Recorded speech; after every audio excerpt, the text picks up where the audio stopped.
in a democracy. We have to stir ourselves once in a while. What's going on when you've got a government that hides the studies, gags the scientists? What's going on? We paid for those studies. We paid those scientists.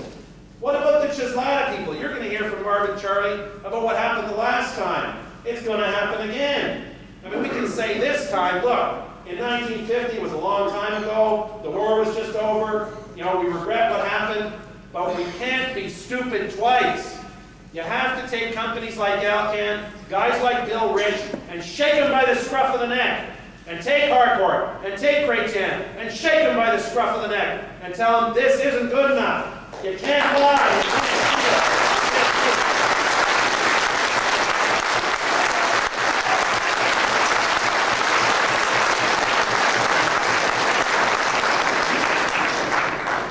In 1991, I was appalled to read and to learn about the fact that some of the federal scientists who were involved in this were being asked to change their evidence that was going to be going before the courts. And having worked in the courts before I foolishly got dragged away to the House of Commons, I knew at least a little bit about the law. And I knew if you were encouraging someone to change their evidence, that's a criminal offense.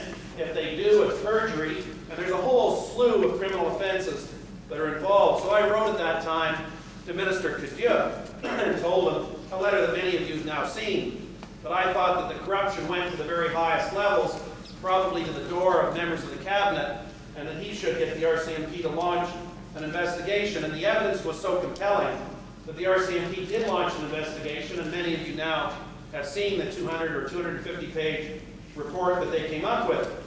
Now, a couple of days ago, I was on the radio with Bill Rich at noon, and Bill Rich was saying, well, and of course Alcan are circulating the document because it sort of turns the heat. It makes it look like the only people that are involved in any kind of funny business were Tom Sinton and perhaps a few bureaucrats. But I think the conclusion is worth reading. It's just a few words, but listen carefully. This is the RCMP. This isn't me. This isn't UFAW. This isn't Greenpeace. This isn't Marvin. This isn't Dennis. This is the Mounties writing. It would appear that the Minister and the Deputy Minister of the Department of Fisheries and Oceans and others in the senior level of management with the Department of Fisheries and Oceans in Vancouver, number one, attempted to control the manner in which evidence was to be presented.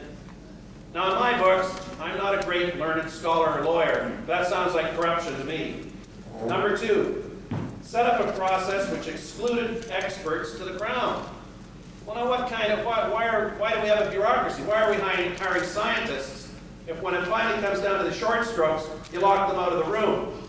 Number three, entered into an agreement with Alcan, which established a flow of water in the Chaco River, which was contrary to all of the expert reports. Contrary to all of the expert reports. Now, this is the RCMP.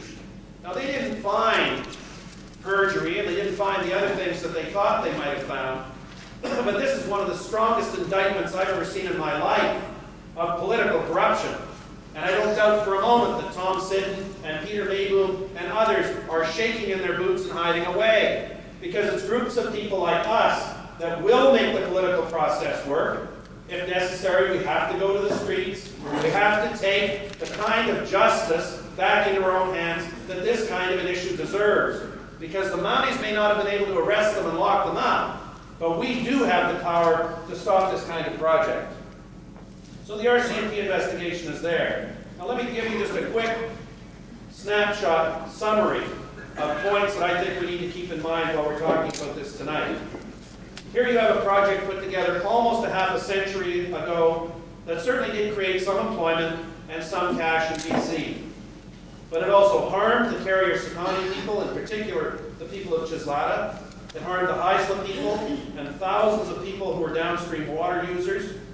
Alcan say their 1987 secret deal is a permanent deal, and I say tonight that it's not. They say that the impacts on the Chislata people are just too bad.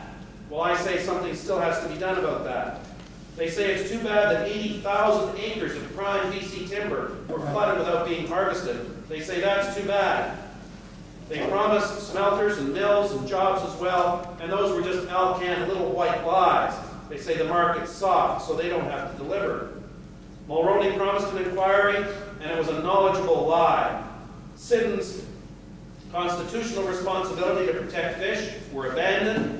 Bernard Vancouver, Kim Campbell, and Jean Charest on the exemption from environmental assessment. Parliament itself found them guilty of illegal and unconstitutional activity.